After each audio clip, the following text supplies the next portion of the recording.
Hi there, this is Ms. Baxter, and we're going to talk today about making inferences in the reading that we do.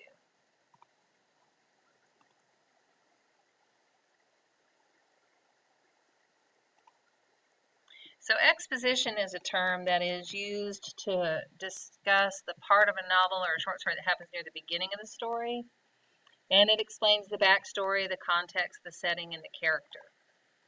In film, this is going to be the very beginning of a movie or of a TV show that's going to be called, you can call it the establishing shot. So there's a lot involved in that shot in a film.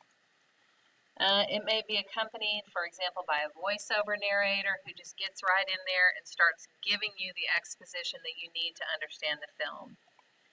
But in text, too much exposition can be tiresome for the reader, and the more modern a book is, the less straight up exposition you're going to run into at the very beginning of the novel. It's really quite boring for modern people to run into lots of exposition at the beginning of the story.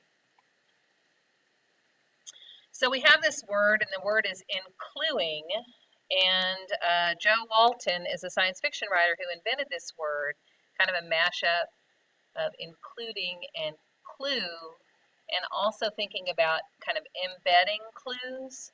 So including is not a real word, except for it kind of is, and when you see it written like that, and I'm using it, that's not a typo. So Jo Walton is a Hugo Award-winning novelist. She won in 2012 for Among Others, which is at once the compelling story of a young woman struggling to escape a troubled childhood, a brilliant diary of first encounters with the great novels of modern fantasy and science fiction, and a spellbinding tale of escape from ancient enchantment. Sounds pretty good. I'm going to put it on my reading list. So Jo Walton said, there are lots of forms of what I call including, scattering pieces of information seamlessly through the text to add up to a big picture. The reader has to remember them and connect them together. So if the clues are there, then the reader needs to be able to perceive the clues and make sense of the clues. This process is called making inferences. So there's this guy, and his name is Robert Marzano. He's really quite famous in the education world, and he says readers make the inferences using these questions. What is my inference? What information did I use to make the inference? How good was my thinking? Do I need to change my thinking? So you need these questions to remind yourself that the process of making inferences when you're reading fiction, really nonfiction, long or short, is continual, and that you can revise your inferences, and your inferences should be revised if needed. So you only have the evidence that you have at the time, but if you uncover more evidence, and then you should go back and revise your inferences, just like in real life. All right, so here's a piece of text, and you're probably familiar with it. My feet slap bare and cold on the cobblestones. I'm breathing hard from running.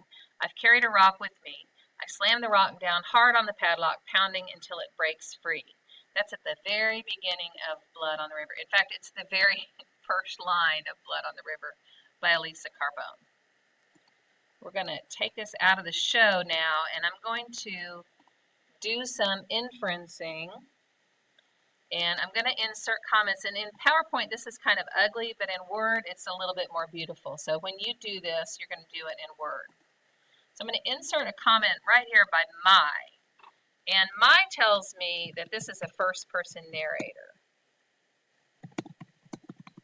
And that's important because that means that that's that guy, it's somebody telling his own story. We all read this book, so we know that it's a man.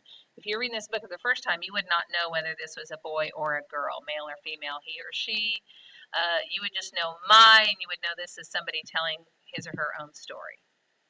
All right, so that's the first thing that I see. It's the first word of the book, and I already know that much about it. All right, so look at this. His feet slap bare and cold. So I'm gonna think about that for a minute, and I'm gonna think, because I'm a sensitive person, I'm gonna think, why are his feet bare? And I'm gonna say, why isn't he wearing shoes if his feet are cold?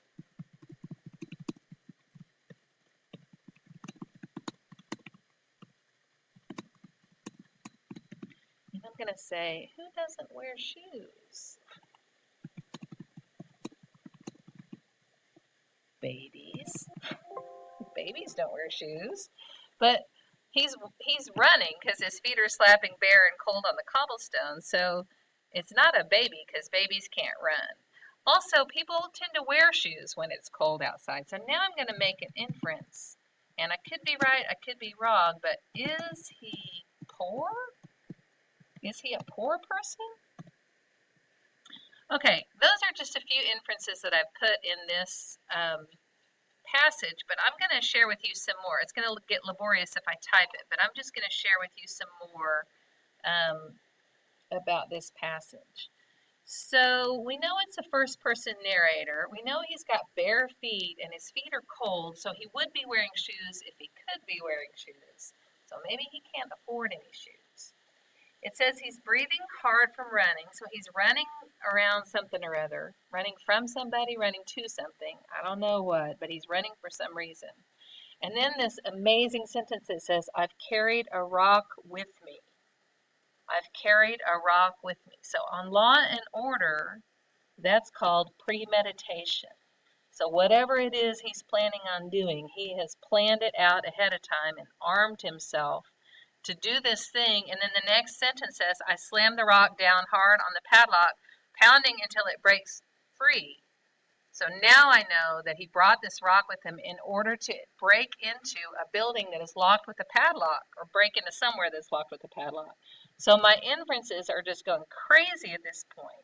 Like, who is this person, and why is he carrying a rock, and why is he breaking into a padlock? So I just have this like amazing sort of moment where I'm like really seeing into this guy's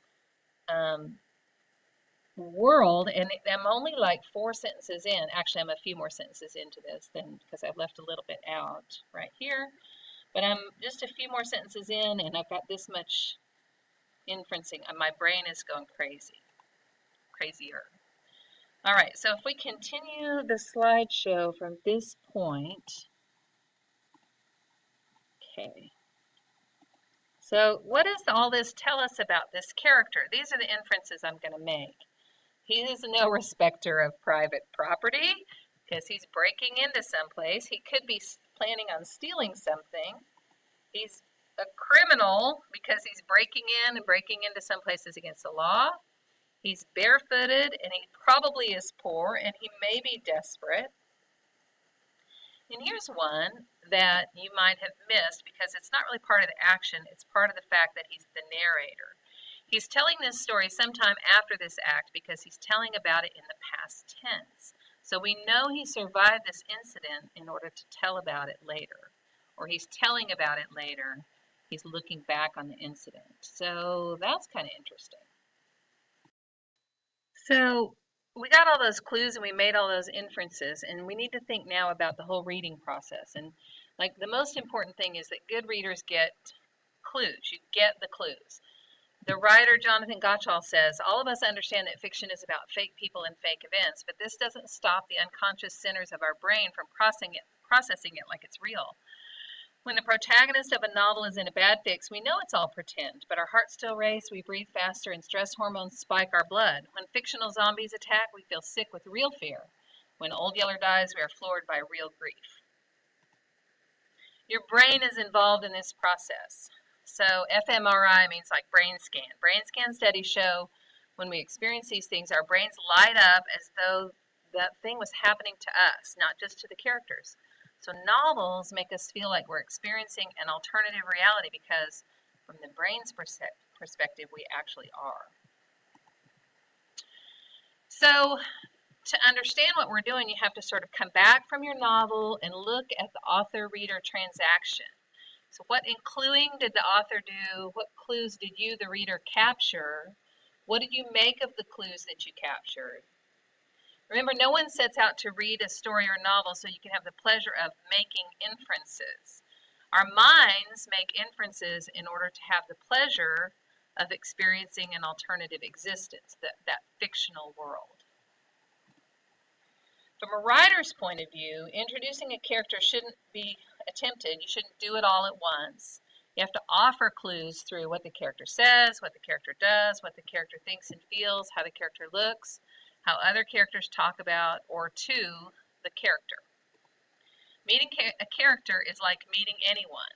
You only know them by what they say, what they do, what they look like, and what other people say about them. The added bonus to fiction is fiction lets us in on what people really think and feel. And in real life, we only get to know what people say they think and feel. They could be lying, couldn't they? Fiction, the fictional version of lying people is called an unreliable narrator. We haven't really talked about that yet. So you're going to practice making inferences. You're going to choose a piece of text from 4 selections. You're going to work with a partner. You're going to annotate the text to the way that I modeled annotating for you. You're going to annotate the parts of text that reveal the character. You're going to code the annotations, make inferences, and then understand what it was in the text that led you to those inferences. That pairing of the evidence with the inferences is the most important thing about this practice. You've got to check your understanding and alter your inferences if needed.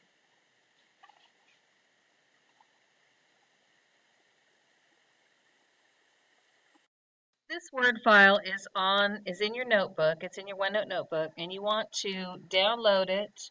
You want to have the digital copy open. You want to open the excerpt of the selection that you want to read. Follow these directions, and you want to code the different kinds of text that you're using to help you make inferences.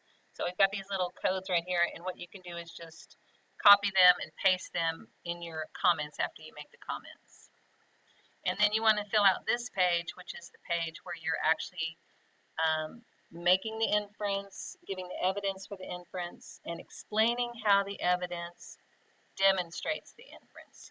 So, for example, in the text that I just read, I might say that the character's emotional state can be described as frantic or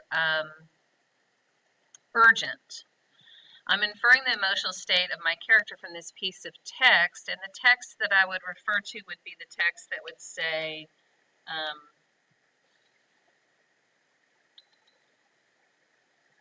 breathing hard from running, I've carried a rock with me.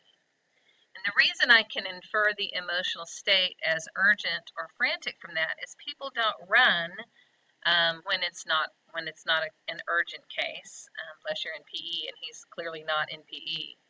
And people don't generally break padlocks with rocks, so there's something that's driving him, and I think that that's what carries the urgency. He's feeling a lot of urgency in this scene. So I have to describe not just the text, but I have to describe how that text shows the emotional state. It's really important that when you do this third line right here, that you do a good job of explaining how the text shows it. Don't just repeat what the text says. All right, that's all I have. You'll go back to your teacher, and your teacher will help you get started on this assignment. Do a good job. Thanks. Bye.